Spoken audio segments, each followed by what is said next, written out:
Top 5 Best Mirrorless Camera in 2020. Number 5. Sony A7 III. The Sony Alpha A7 III is a highly versatile and feature-packed camera that redefines what we can expect from a full-frame body at this price point.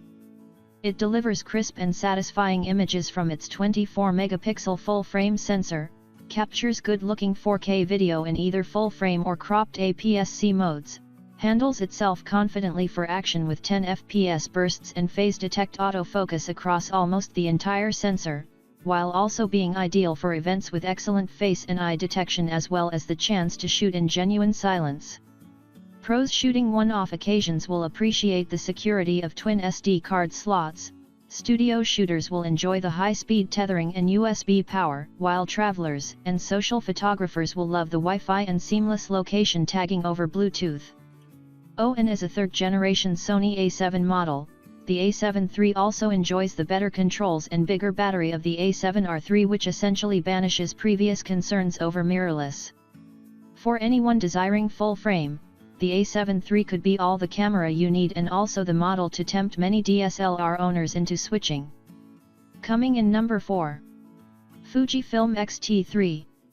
Fujifilm's X-T3 is a highly satisfying mirrorless camera and my favorite model in the X series.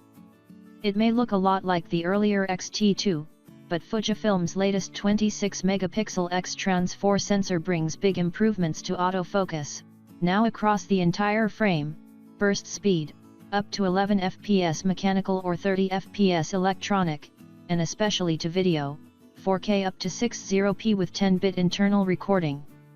Indeed, the X-T3 becomes the best APS-C camera for video to date and will confidently take on the Sony A6300 or A6500 for action shooting too.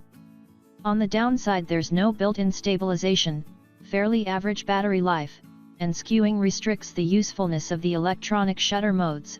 Vloggers will also wish it had a screen that flipped forward. That said, I still personally feel the XT series strikes the perfect balance of size, style, and usability, and while I miss IBIS and would prefer a bigger battery, I wouldn't want them if they made the body any larger. Again, it's all very personal, but I find the XT series one of the most satisfying to shoot with, attractively styled, tactile controls, small enough to never leave at home, and crucially delivering images, and now also video files, that look great out of camera, requiring little or no post-processing. If you won't exploit the improvements to autofocus, burst speed, or video, then the previous X-T2 remains a tempting option if you can find one at a lower price, but for me the X-T3 becomes one of my favorite all-round cameras and one that easily takes on full-frame rivals. Highly recommended. Coming in number 3. Fujifilm X-T30. The Fujifilm X-T30 follows a tried and trusted recipe now on its third generation, delivering the same sensor, processing and autofocus of the flagship X-T3 in a smaller, lighter, and much more affordable body. As such, it becomes the second body to feature Fujifilm's latest 26-megapixel, APS-C, X-Trans 4 sensor with 100% phase-detect autofocus coverage and electronic bursts up to 30 fps with optional pre-burst capture too. It may lack the X-T3's weatherproofing, twin card slots, larger and higher resolution viewfinder, 4K up to 60p and screen that angles sideways as well as vertically, but it boasts a pop-up flash absent from the flagship, and now includes an AF joystick too. Compared to rivals, it lacks built-in stabilization, 4K movie clips longer than 10 minutes, a standard 3.5mm mic input, instead continuing to force you to adapt the 2.5mm jack, and a card slot that can exploit UHS-2 card speeds. But as a general-purpose body, the X-T30 remains a great choice, not just against new rivals but also as an upgrade for the earlier X-T20 and even the X-T2. Coming in number 2. Canon EOS M50. The Canon EOS M50 is an upper entry-level mirrorless camera with a 24-megapixel APS-C sensor, confident autofocus, 4 stills and 1080p video, small but crisp OLED viewfinder, excellent wireless, and becomes Canon's first mirrorless with 4K video, a fully articulated touchscreen, eye detection, and silent shooting options.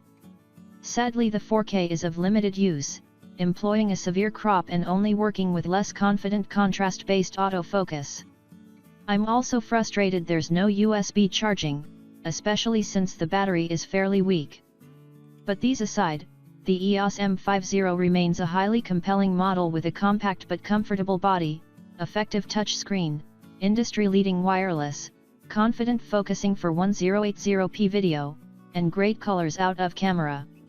Indeed, the M50 may be pitched as an upper entry-level model, but I reckon it's Canon's most compelling mirrorless to date. Coupled with a hot shoe and microphone input, the M50 will be as popular with vloggers as it is with those looking for an upgrade from smartphone photography. Recommended. Coming in number 1. Canon EOS M100. Canon's EOS M100 is aimed at those upgrading from phone photography and as such needs to be easy and familiar while delivering better results and providing enough room to grow. It manages all that very well. It's compact enough to slip in your pocket, and the simple controls mean anyone can pick it up and start shooting straight away. There's no built-in viewfinder, but the flip-up screen and great wireless connectivity make it almost as easy to shoot and share photos and videos as if you'd shot them on your phone. It has decent range of effects, time-lapse movies, and confident focusing for stills and video.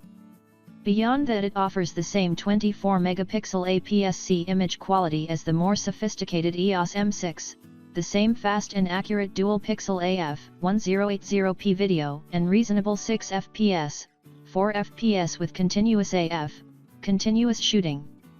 Recommended for first-time camera buyers, but compare closely with Panasonic's Lumix GX800/GX850 and Sony's A6000.